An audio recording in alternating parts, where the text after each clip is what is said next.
This is Teresa Pereira, your embedded correspondent, reporting live from Paris of the 19th century.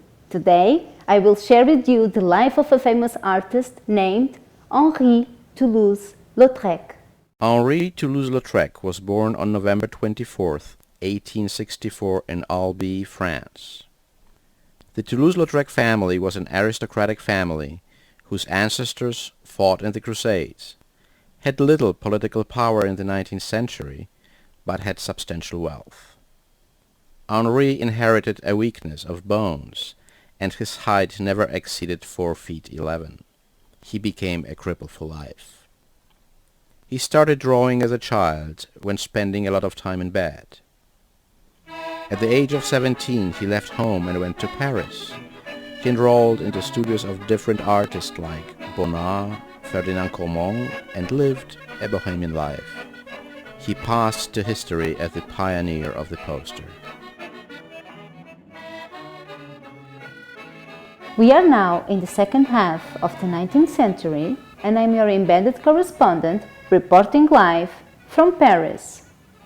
Let's see what is going on in politics right now. Monarchy or republic? This is the question. You know, there is still a lot of talk about it in town. Let's check it out. In the second half of the 19th century, France was a powerful country enjoying the benefits of the Industrial Revolution and colonial expansion. Napoleon III was the Emperor of France. He was the nephew of the famous Napoleon Bonaparte. In 1870, just when Toulouse-Lautrec was only 6 years old, France declared war to Prussia and lost it big way. Napoleon III became a POW, and the so-called Second French Empire came to an end. The Prussians occupied France. In 1871, the Commune de Paris was created, the first communist government in history. After only 72 days, it was brutally crushed by the French themselves. After the Prussians left France in 1875, the Third Republic was established, a secular, nationalistic democracy. Nationalistic symbols were introduced, the Marseillaise as the national anthem, and the 14th of July as the national holiday. So, it is a republic finally. Let's see how long it will last. Oh, and also, we are going to pay it back to the Germans one day. We will call it Operation German Freedom. Well, enough of wars, enough of politics. Now, let's go and see what was happening in the artistic role of Montmartre, where Toulouse-Lautrec spent most of his time. Oh, by the way, Montmartre is a district of Paris where most of the artists have been living for centuries. Join me and let's take a look. The 19th century was marked by Impressionism. It was a major, if not the most important period in the history of painting. Impressionists broke with earlier traditions and decided to paint open air, plein air, and modern Parisian life.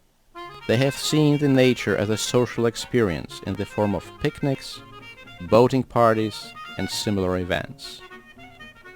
They painted the modern Parisian life of cafes, bars, and cabarets. What counted was the general impression produced by a scene or object, which was achieved using unmixed primary colors and small strokes to simulate reflected light. Impressionists focused on light effects and colors of nature using a limited range of bold colors to recreate the world they saw. The colors of the objects were not fixed, but modified by their surroundings. At the same time, Japanese art came to Paris and made an impact on local artists.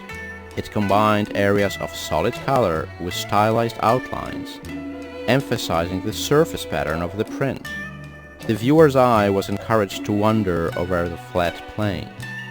Many Parisian artists got inspired by Japanism and incorporated it in their works.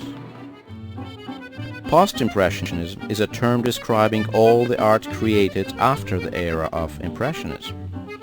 Many of the Impressionists became Post-Impressionists later in life. Post-Impressionism extended the range of nature to include the inner vision as well as the external sensation, emphasizing the expressive over the representational function of art.